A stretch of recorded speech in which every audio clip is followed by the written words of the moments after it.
ये हिंदू भरा दी है, ये सिख दोखी दी है। इत्थों तक कि हर किस्म की पहचान उन्होंने कराउण दा यतन कीता ते अपने आप नूं उस दे विच झोकिया ते अल्टीमेटली वो एक अणपछाती लाश बन गए।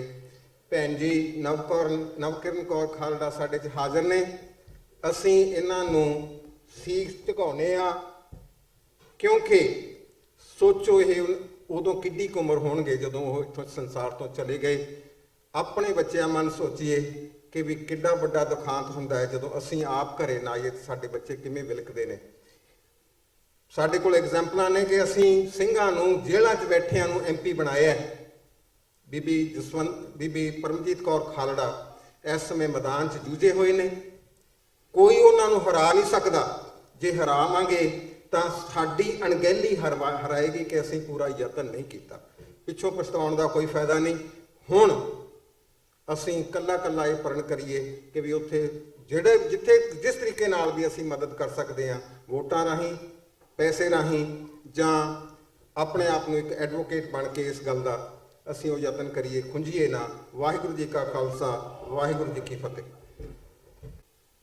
साडी पंजाबियों की जमीर मर गई, अणख खत्म हो गई।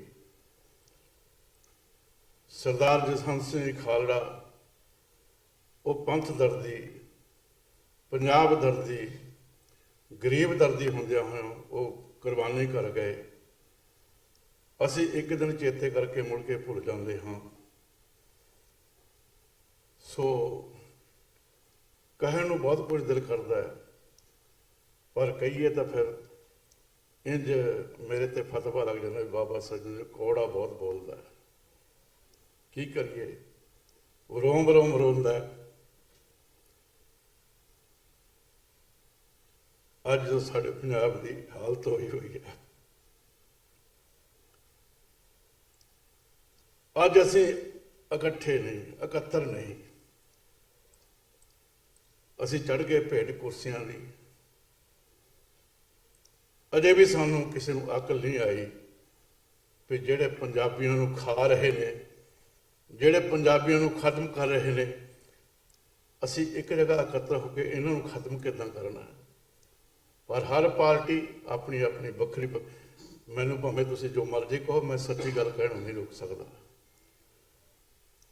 अज दसो किहड़ी पार्टी है जिहड़ी पंजाब दर्दी है? हर पार्टी इत्थे जे खड़ी है, मैं मुख्यमंत्री, मैं मुख्यमंत्री, मैं मुख्यमंत्री। अज असीं इकट्ठे हो जाइए, ये जिहड़े गुटखा चक के सौहां खांदे ने, जिहड़े अकाली दल तो प्रधान बन के पंजाबी पार्टी जिन्होंने अनाउंसमेंट कर दी, इन्हों खत्म करने लिए असीं इकट्ठे नहीं हो सकते। जे टकसाली अकाली खड़े होए, वो भी बखरी ढड, हर पार्टी बखरी बखरी ढड बजा रही है। बाकी बीबी परमजीत कौर खालसा, वो मैं गुरु आशे ना कह सकदा भी उन्होंने कोई नहीं हरा सकता।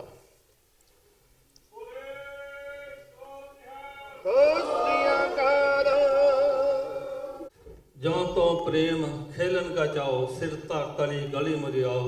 इत मार्ग पैर तरीजे, सिर दीजे कान ना कीजे। सो अज इतिहास दीयां गल्लां आपां फिर दोहराउणीਆਂ ਹਨ। ਕਹਿੰਦੇ ਹਨ कि पार्लीमेंट ਦੇ ਵਿੱਚ देखो साड़ियाँ बीबियां शरण कौर माई भागो जी कल्ली बीबी सी। जदों उतों सिंह वापस गुरु साहब जी नूं वधावा दे के चले गए सन, उन्होंने उत्थे लाइन 'च खड़े करके कहा सी कि आप पा लो चूड़ियाँ। कई बार दुनिया के इतिहास बदलने दे विच एक एक ही बहुत काफ़ी होता है। इसे करके 1.25 लाख से एक लड़ाऊं, तवे गोबिंद सिंह नाम कहाऊं। सो अज खालड़ा जिहड़ा पिंड है, किसी को पता नहीं सी होना कि खालड़ा पिंड है जिथे उत्थे हज़ारां ही पंजाब के पिंड हैं। उन्हां दे विचों शायद ही किसी पिंड का किसी को नां का पता होवे। जे उत्थे नवंबर 2 1952 ਨੂੰ जसवंत सिंह खालड़ा जी ने जन्म ना लिया हुंदा तो किसी को नहीं सी पता कि खालड़ा पिंड कित्थे है। खालड़ा सी एक आम जिंदगी बतीत करते, एक बैंक के विच डायरैक्टर के तौर पर जॉब करते सन। उन्होंने ਹਮੇਸ਼ਾ ਆਪਣੇ ਕੰਮਕਾਰ ਦੇ ਵਿੱਚ ਰਹਿੰਦੇ ਸਨ।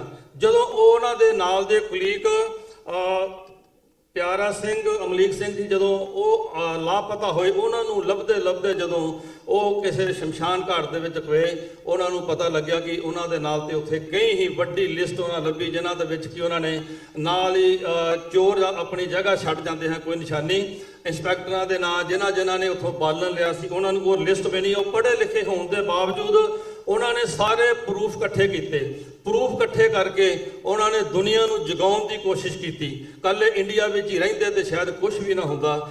ਉਹ ਪ੍ਰਦੇਸ਼ਾਂ ਦੇ ਵਿੱਚ ਆਏ, ਪਾਰਲੀਮੈਂਟ ਦੇ ਵਿੱਚ, ਇੰਗਲੈਂਡ ਤੱਕ, ਕੈਨੇਡਾ ਤੱਕ, ਅਮਰੀਕਾ ਤੱਕ ਉਹਨਾਂ ਨੇ ਆ ਕੇ ਸਾਨੂੰ ਇੱਥੇ ਬੈਠਿਆਂ ਨੂੰ ਆਪਣੇ ਕੰਮਾਂ ਕਾਰਾਂ 'ਚ ਜਿਹੜੇ ਅਸੀਂ ਬਿਜੀ ਹਾਂ, ਸਾਨੂੰ ਉਹਨਾਂ ਨੇ ਝੰਜੋੜਾ ਦਿੱਤਾ। ਦੇਖੋ ਪੰਜਾਬ ਦੀ ਧਰਤੀ ਦੇ ਉੱਪਰ ਕੀ ਹੋ ਰਿਹਾ ਹੈ। ਸੋ ਉਹਨਾਂ ਨੂੰ ਜਿਹੜੇ ਲਵਾਰਸ ਲਾਸ਼ਾਂ ਲੱਭਣ ਗਏ ਸਨ, ਅਜੇ ਇਹ ਕੋਈ ਪਤਾ ਨਹੀਂ ਸੀ ਕਿ ਉੱਥੋਂ ਦੀ ਸਰਕਾਰ, ਉੱਥੋਂ ਦੀ ਪੁਲਿਸ ਨੇ ਕੋਸ਼ਿਸ਼ ਕਰਨੀ ਹੈ ਕਿ ਉਹਨਾਂ ਨੂੰ ਵੀ ਇੱਕ ਲਵਾਰਸ ਬਣਾ ਦਿੱਤਾ ਜਾਵੇ, ਮੁੜ ਕੇ ਪਤਾ ਨਾ ਲੱਗੇ। ਪਰ ਸਿੱਖ ਕੌਮ ਹਮੇਸ਼ਾ ਚੜ੍ਹਦੀ ਕਲਾ ਵਿੱਚ ਰਹੀ। ਉਹਨਾਂ ਦੇ ਇਸ ਇਤਿਹਾਸ ਦੇ ਪੰਨਿਆਂ ਦੇ ਵਿੱਚ ਜਿਹੜਾ ਨਾਮ ਲਿਖਿਆ ਗਿਆ ਹੈ, ਉਹ ਹਮੇਸ਼ਾ ਯਾਦ ਰਹੇਗਾ। ਇਸ ਤੋਂ ਬਾਅਦ ਇਹਨਾਂ ਦੇ ਪਰਿਵਾਰ ਦੀਆਂ ਜਿਹੜੀਆਂ ਕੁਰਬਾਨੀਆਂ ਦੇਖੋ ਤੁਸੀਂ।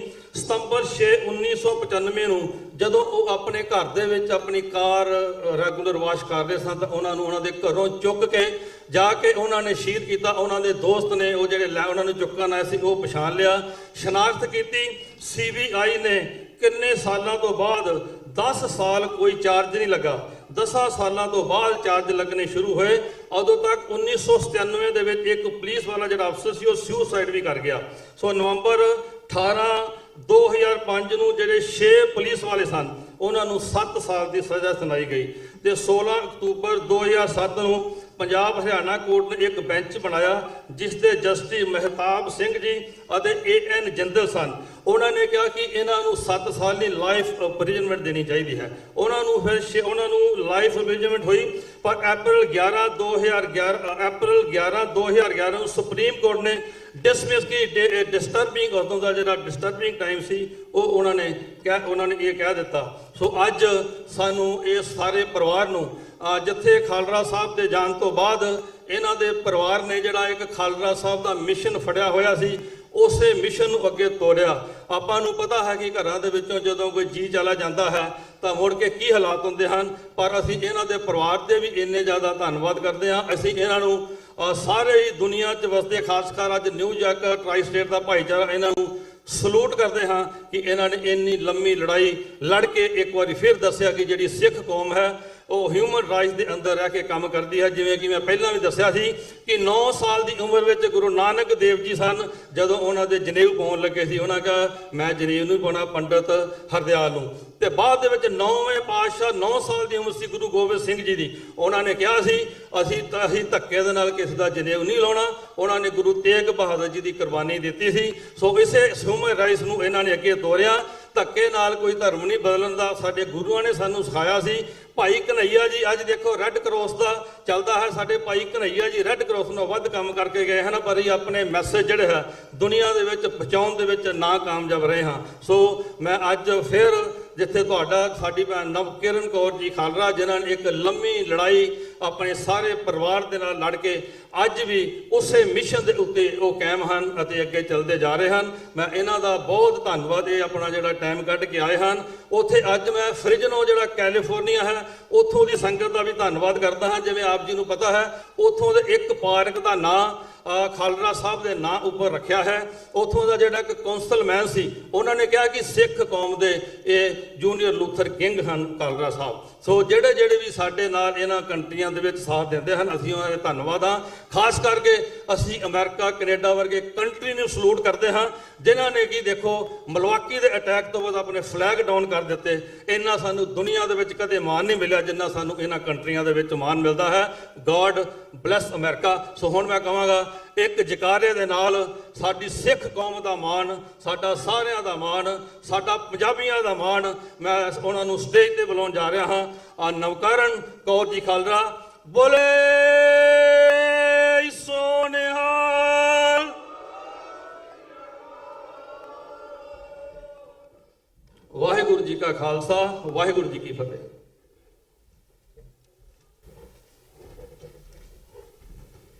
ਅੱਜ ਪੰਜਾਬ ਪੰਜਾਬ ਲਈ ਚਿੰਤਤ ਤੇ ਸਿੱਖ ਕੌਮ ਦੇ ਭਵਿੱਖ ਲਈ ਚਿੰਤਤ ਜੁੜ ਬੈਠੀ ਸਾਰੀ ਸਾਧ ਸੰਗਤ ਜੀ, ਵਾਹਿਗੁਰੂ ਜੀ ਕਾ ਖਾਲਸਾ, ਵਾਹਿਗੁਰੂ ਜੀ ਕੀ ਫਤਿਹ। ਉਂਝ ਮੈਨੂੰ ਅਮਰੀਕਾ ਆਇਆਂ ਨੂੰ 10 ਸਾਲ ਹੋ ਗਏ ਨੇ, ਪਰ ਈਸਟ ਕੋਸਟ ਆਉਣ ਦਾ ਮੈਨੂੰ ਜਿਹੜਾ ਸਬੱਬ ਹੈ ਉਹ ਬਹੁਤ ਘੱਟ ਬਣਦਾ ਹੈ ਮੇਰਾ। ਪਰ ਮੈਂ ਧੰਨਵਾਦੀ ਹਾਂ ਈਸਟ ਕੋਸਟ ਦੀ ਸਮੂਹ ਸੰਗਤ ਦੀ, ਜਿਨ੍ਹਾਂ ਨੇ ਮੈਨੂੰ ਅੱਜ ਮੌਕਾ ਦਿੱਤਾ ਹੈ ਕਿ ਮੈਂ ਸੰਗਤ ਦੇ ਰੂਬਰੂ ਹੋ ਸਕਾਂ। ਸ਼ਹੀਦ ਕੌਮ ਦਾ ਸਰਮਾਇਆ ਹੁੰਦੇ ਆ। ਅਸੀਂ ਅਰਦਾਸ ਕਰਦੇ ਹਾਂ, ਜਦੋਂ ਅਰਦਾਸ ਦੇ ਵਿੱਚ ਪਹਿਲਾਂ ਅਸੀਂ ਆਪਣੇ ਸਤਿਗੁਰਾਂ ਨੂੰ ਯਾਦ ਕਰਦੇ ਹਾਂ, ਉਸ ਤੋਂ ਬਾਅਦ ਅਸੀਂ 40 ਮੁਕਤਿਆਂ ਨੂੰ ਯਾਦ ਕਰਦੇ ਹਾਂ, ਅਸੀਂ ਛੋਟੇ ਸਾਹਿਬਜ਼ਾਦਿਆਂ ਨੂੰ ਯਾਦ ਕਰਦੇ ਹਾਂ, ਅਸੀਂ ਉਹਨਾਂ ਬੀਬੀਆਂ ਨੂੰ ਯਾਦ ਕਰਦੇ ਹਾਂ, ਅਸੀਂ ਉਹਨਾਂ ਸ਼ਹੀਦਾਂ ਨੂੰ ਯਾਦ ਕਰਦੇ ਹਾਂ ਜਿਨ੍ਹਾਂ ਨੇ ਦੇਖ ਕੇ ਵੀ ਅਣਡਿੱਠ ਕੀਤਾ।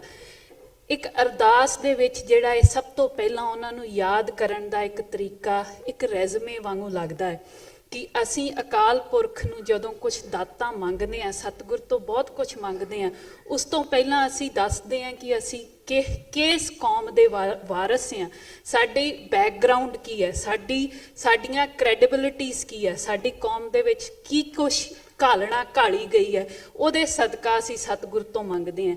ਤਾਂ ਸਤਿਗੁਰ ਤੋਂ ਜਦੋਂ ਅਸੀਂ ਮੰਗਦੇ ਹਾਂ ਤਾਂ ਸਤਿਗੁਰ ਸਾਡੇ ਤੋਂ ਇੱਕ ਚੀਜ਼ ਤਾਂ ਮੰਗਦਾ ਹੈ ਕਿ ਅਸੀਂ ਅਖਵਾਈਏ ਤਾਂ ਗੁਰੂ ਦੇ ਸਿੱਖ। ਗੁਰੂ ਕੋਲ ਬਹੁਤ ਦਾਤਾਂ ਨੇ, ਗੁਰੂ ਕੋਲ ਅਸੀਂ ਦੁੱਧ ਮੰਗਦੇ ਹਾਂ, ਬੱਚੇ ਮੰਗਦੇ ਹਾਂ, ਅਸੀਂ ਹੋਰ ਖੁਸ਼ੀਆਂ ਮੰਗਦੇ ਹਾਂ, ਪਰ ਗੁਰੂ ਤੋਂ ਇੱਕ ਜਿਹੜੀ ਹੈ ਦਾਤ ਉਹ ਅਸੀਂ ਡਰਦੇ ਕਈ ਵਾਰ ਨਹੀਂ ਮੰਗਦੇ, ਉਹ ਸ਼ਹਾਦਤ ਦੀ ਦਾਤ ਹੈ। ਤੇ ਬਹੁਤ ਘੱਟ ਲੋਕਾਂ ਨੂੰ ਉਹ ਮਿਲਦੀ ਹੈ ਤੇ ਬਹੁਤ ਕਿਸਮਤ ਵਾਲੇ ਲੋਕਾਂ ਨੂੰ ਉਹ ਮਿਲਦੀ ਹੈ। ਅਸੀਂ ਬਹੁਤ ਰਿਣੀ ਹਾਂ ਤੇ ਅਸੀਂ ਐਜ਼ ਅ ਫੈਮਿਲੀ ਜਿਹੜੇ ਆਪਣੇ ਆਪ ਨੂੰ ਬਹੁਤ ਵਡਭਾਗੀ ਸਮਝਦੇ ਹਾਂ ਕਿ ਇਹ ਦਾਤ ਜਿਹੜੀ ਹੈ ਇਹ ਮੇਰੇ ਫਾਦਰ ਨੂੰ ਮਿਲੀ ਸੀ। ਇਹ ਗੱਲਾਂ ਮੇਰੇ ਫਾਦਰ ਨੇ ਆਪਣੀ ਜਿਹੜੀ ਕੈਨੇਡਾ ਦੀ ਸਪੀਚ ਦੇ ਵਿੱਚ ਕਹੀਆਂ ਸੀ।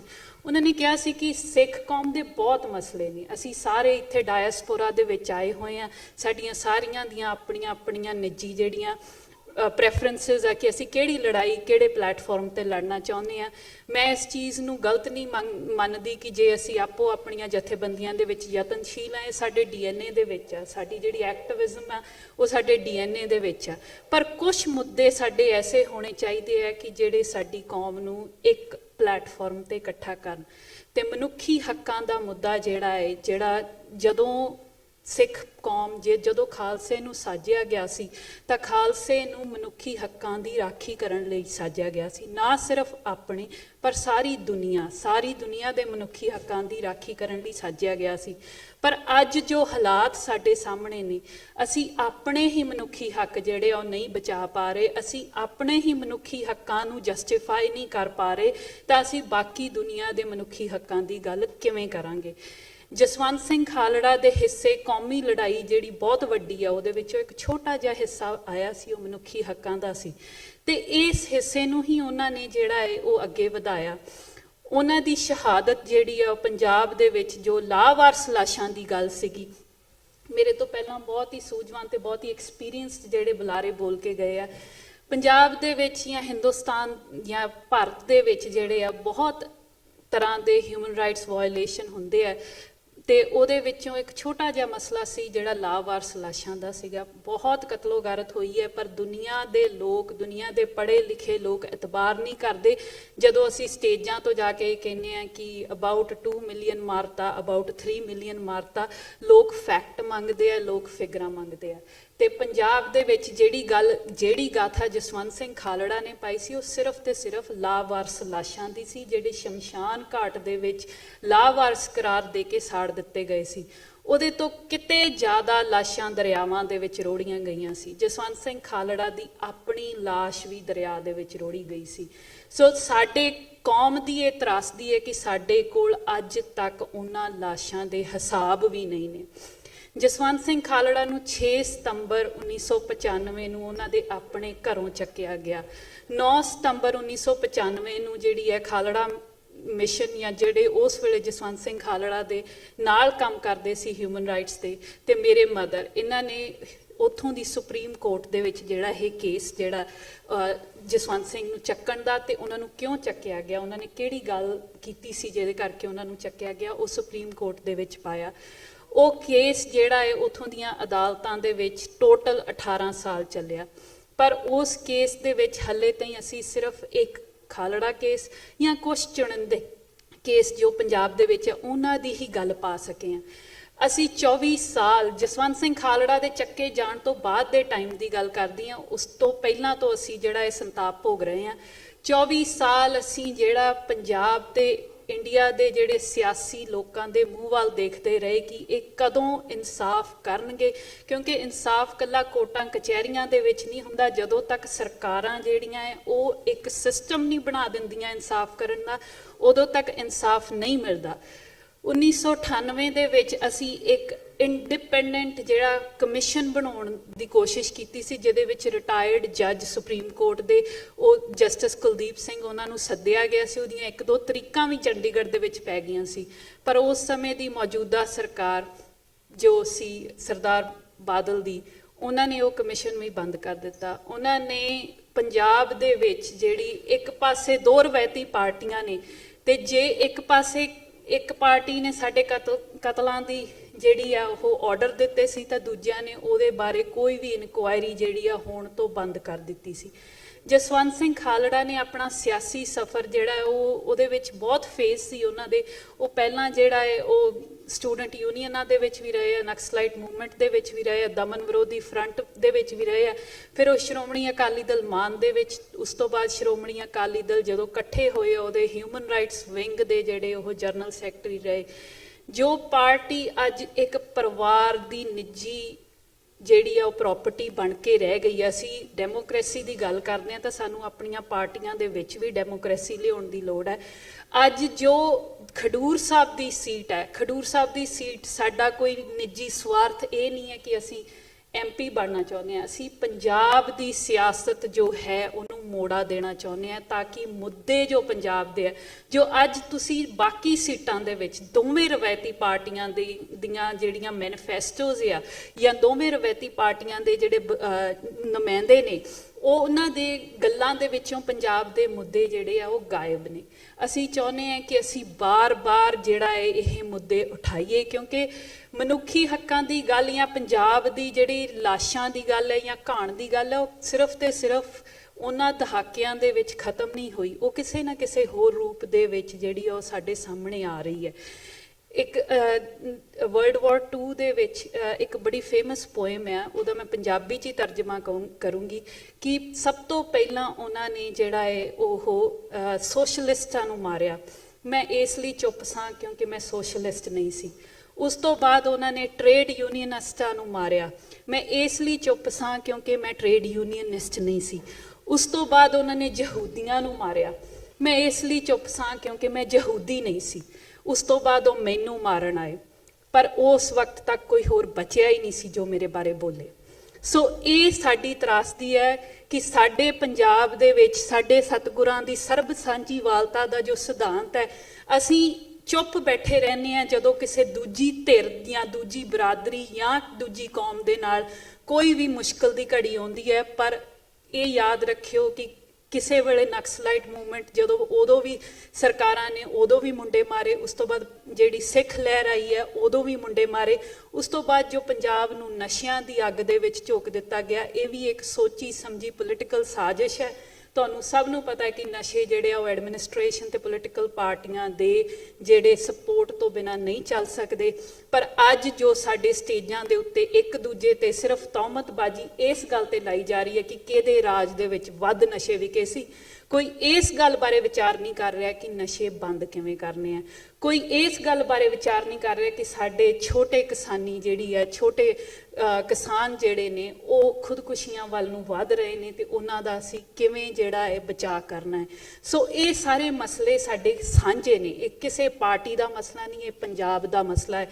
ਸੋ ਮੇਰੀ ਬੇਨਤੀ, ਜਿਹੜੀ ਡਾਇਸਪੋਰਾ ਦਾ ਬੜਾ ਰੋਲ ਹੁੰਦਾ ਹੈ, ਜੇ ਅਸੀਂ ਗਦਰੀ ਬਾਬਿਆਂ ਦਾ ਇਤਿਹਾਸ ਵੀ ਦੇਖ ਲਈਏ ਤਾਂ ਗਦਰੀ ਬਾਬਿਆਂ ਨੇ ਇੱਥੋਂ ਜਿਹੜੀ ਲੜਾਈ ਦਿੱਤੀ ਸੀ ਤੇ ਉਹ ਪਿੱਛੇ ਪੰਜਾਬ ਨੂੰ ਲੈ ਕੇ ਗਏ ਸੀ। ਜੇ ਅਸੀਂ ਡਾਇਸਪੋਰਾ ਦੇ ਵਿੱਚ ਬੈਠੇ ਉੱਥੇ ਲੋਕਾਂ ਨੂੰ ਮੋਟੀਵੇਟ ਕਰ ਸਕੀਏ, ਇੱਥੇ ਸਾਨੂੰ ਪਤਾ ਲੱਗਦਾ ਹੈ ਕਿ ਸਾਡੇ ਹੱਕ ਕੀ ਨੇ, ਸਾਡੀਆਂ ਕੀ ਜਿਹੜੀਆਂ ਜ਼ਰੂਰਤਾਂ ਹੈ ਉਹ ਸਰਕਾਰ ਨੇ ਪੂਰੀਆਂ ਕਰਨੀਆਂ ਹੁੰਦੀਆਂ। ਉੱਥੋਂ ਦੇ ਲੋਕਾਂ ਨੂੰ ਇਹਨਾਂ ਚੀਜ਼ਾਂ ਤੋਂ ਵੀ ਵਾਂਝਿਆ ਕਰ ਦਿੱਤਾ ਗਿਆ ਹੈ ਕਿ ਤੁਹਾਡੇ ਹੱਕ ਕੀ ਨੇ। ਉੱਥੋਂ ਦੇ ਲੋਕਾਂ ਨੂੰ ਆਟੇ ਦਾਲ ਦੀ ਸਕੀਮ ਤੇ ਲਾ ਕੇ ਜਿਹੜਾ ਅੱਜ ਉਹ ਪੰਜਾਬ ਦੇ ਵਿੱਚ ਲੋਕਾਂ ਨੂੰ ਮੰਗਤੇ ਬਣਾ ਕੇ ਰੱਖ ਦਿੱਤਾ ਗਿਆ ਹੈ। ਸੋ ਉਹਨਾਂ ਨੂੰ ਜਾਗਰੂਕ ਕਰਨਾ, ਉਹਨਾਂ ਨੂੰ ਐਜੂਕੇਟ ਕਰਨਾ, ਇਹ ਸਾਡੇ ਉੱਤੇ ਵੀ ਇੱਕ ਜ਼ਿੰਮੇਵਾਰੀ ਬਣਦੀ ਹੈ। ਜਿਵੇਂ ਮੈਂ ਪਹਿਲਾਂ ਕਿਹਾ ਸੀ ਕਿ ਸ਼ਹੀਦ ਕੌਮ ਦਾ ਸਰਮਾਇਆ ਹੁੰਦੇ ਹੈ, ਸ਼ਹੀਦ ਕਿਸੇ ਪਰਿਵਾਰ ਦੀ ਪਰਸਨਲ ਪ੍ਰਾਪਰਟੀ ਨਹੀਂ ਹੁੰਦੇ। ਮੇਰੇ ਫਾਦਰ ਸਾਹਿਬ ਨੇ ਪਰਿਵਾਰ ਲਈ ਸ਼ਹੀਦੀ ਨਹੀਂ ਸੀ ਦਿੱਤੀ, ਉਹਨਾਂ ਨੇ ਕੌਮ ਲਈ ਸ਼ਹੀਦੀ ਦਿੱਤੀ ਸੀ, ਉਹਨਾਂ ਨੇ ਮਨੁੱਖੀ ਹੱਕਾਂ ਦੇ ਲਈ ਸ਼ਹੀਦੀ ਦਿੱਤੀ ਸੀ। ਅੱਜ ਜਸਵੰਤ ਸਿੰਘ ਖਾਲੜਾ ਤੋਂ ਇਨਸਪਾਇਰ ਹੋ ਕੇ ਮਣੀਪੁਰ, ਕਸ਼ਮੀਰ ਤੇ ਹੋਰ ਕਈ ਥਾਵਾਂ ਤੇ ਜਿਹੜੇ ਯੰਗ ਵਕੀਲ ਬੱਚੇ ਨੇ ਉਹ ਉੱਠ ਕੇ ਉਵੇਂ ਹੀ ਡਿਸਅਪੀਅਰੈਂਸਿਸ ਤੇ ਉਵੇਂ ਹੀ ਅਨਕਲੇਮਡ ਬਾਡੀਜ਼ ਨੂੰ ਜਿਹੜਾ ਆ ਉਹ ਇਨਵੈਸਟੀਗੇਟ ਕਰ ਰਹੇ ਨੇ। ਸੋ ਇਹ ਇੱਕ ਜਿਹੜਾ ਦੀਵਾ ਹੈ ਜੋ ਜਸਵੰਤ ਸਿੰਘ ਖਾਲੜਾ ਜਗਾ ਕੇ ਗਏ ਸੀ ਤੇ ਇੱਕ ਰੌਸ਼ਨੀ ਜੋ ਉਹ ਪੈਦਾ ਕਰਕੇ ਗਏ ਸੀ, ਸਾਡੀ ਸਾਰਿਆਂ ਦੀ ਜਿਹੜੀ ਮਨੁੱਖੀ ਹੱਕਾਂ ਦੇ ਪੱਖੀ ਸੋਚ ਰੱਖਣ ਵਾਲੇ ਤੇ ਸਪੈਸ਼ਲੀ ਖਾਲਸਾ ਪੰਥ ਦੀ, ਸਿੱਖ ਕੌਮ ਦੀ ਇਹ ਜ਼ਿੰਮੇਵਾਰੀ ਬਣਦੀ ਹੈ ਕਿ ਅਸੀਂ ਉਹ ਸ਼ਮਾ ਜਿਹੜੀ ਆ ਉਹ ਜਗਦੀ ਰੱਖੀਏ ਤੇ ਪੰਜਾਬ ਦੇ ਮੁੱਦਿਆਂ ਤੇ ਅਸੀਂ ਇੱਕ ਮੁੱਠ ਹੋ ਕੇ ਇਕੱਠੇ ਹੋਈਏ।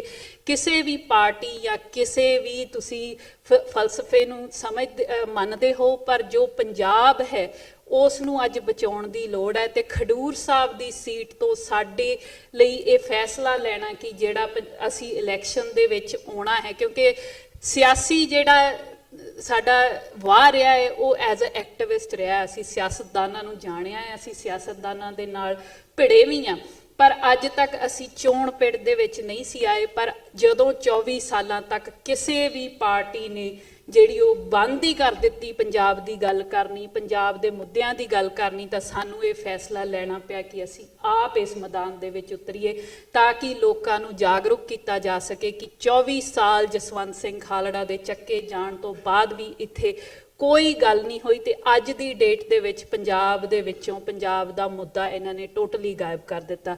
ਅਸੀਂ ਚਾਹੁੰਦੇ ਹਾਂ ਕਿ ਜੋ ਵੀ ਡਾਇਸਪੋਰਾ ਦੇ ਵਿੱਚ ਤੁਸੀਂ ਕਿਤੇ ਵੀ ਕਿੱਥੋਂ ਦੇ ਵੀ ਪੰਜਾਬ ਦੇ ਕਿਸੇ ਵੀ ਸੂਬੇ ਦੇ ਵਿੱਚੋਂ ਆਏ ਹੋ, ਆਪਣੇ ਰਿਸ਼ਤੇਦਾਰਾਂ ਨੂੰ ਫੋਨ ਕਰੋ ਜਾਂ ਫਿਰ ਤੁਸੀਂ ਸੋਸ਼ਲ ਮੀਡੀਆ ਦੇ ਥਰੂ ਜਾਂ ਦੂਸਰੇ ਮੀਡੀਆ ਦੇ ਥਰੂ ਲੋਕਾਂ ਨੂੰ ਅਵੇਅਰ ਕਰੋ ਕਿ ਪੰਜਾਬ ਨੂੰ ਬਚਾਉਣਾ ਬਹੁਤ ਜ਼ਰੂਰੀ ਹੈ ਤੇ ਪੰਜਾਬ ਦੇ ਵਿੱਚ ਇੱਕ ਤੀਜੀ ਧਿਰ ਕਾਇਮ ਕਰਨੀ, ਜੋ ਇੱਕ ਸੁਹਿਰਦ ਜਿਹੜੀ ਧਿਰ ਹੋਵੇ, ਜਿਹੜੀ ਪੰਜਾਬ ਦੇ ਮਸਲਿਆਂ ਨੂੰ ਪੰਜਾਬ ਦੇ ਵਿੱਚ ਵੀ ਤੇ ਨੈਸ਼ਨਲ ਲੈਵਲ ਦੇ ਉੱਤੇ ਵੀ ਜਿਹੜੀ ਆ ਉਹ ਉਠਾ ਸਕੇ। ਸੋ ਇਸ ਦੇ ਵਿੱਚ ਤੁਹਾਡਾ ਸਾਰਿਆਂ ਦਾ ਰੋਲ ਹੈ। ਅਸੀਂ ਇਹ ਨਹੀਂ ਕਹਿ ਸਕਦੇ ਕਿ ਇੱਕ ਪਰਿਵਾਰ ਦਾ ਹੀ ਰੋਲ ਹੋਊਗਾ ਜਾਂ ਇੱਕ ਪਾਰਟੀ ਦਾ ਹੀ ਰੋਲ ਹੋਊਗਾ। ਇਸ ਦੇ ਵਿੱਚ ਹਰ ਬੰਦਾ ਜੋ ਪੰਜਾਬ ਦੇ ਲਈ ਸੋਚਦਾ ਹੈ, ਪੰਜਾਬ ਦੀ ਬਿਹਤਰੀ ਲਈ ਸੋਚਦਾ ਹੈ, ਉਹਨਾਂ ਦੀ ਆਪਣੀ ਆਪਣੀ ਜ਼ਿੰਮੇਵਾਰੀ ਹੈ ਤੇ ਆਪੋ ਆਪਣੀ ਜਿਹੜੀ ਤੁਸੀਂ ਜ਼ਿੰਮੇਵਾਰੀ ਉਹ ਸਮਝੋ ਤੇ ਉਹ ਨਿਭਾਓ। ਬਸ ਇੰਨੀ ਕਹਿੰਦੀ ਜੀ, ਖਿਮਾ ਦੀ ਜਾਚਕਾਂ। ਵਾਹਿਗੁਰੂ ਜੀ ਕਾ ਖਾਲਸਾ, ਵਾਹਿਗੁਰੂ ਜੀ ਕੀ ਫਤਿਹ।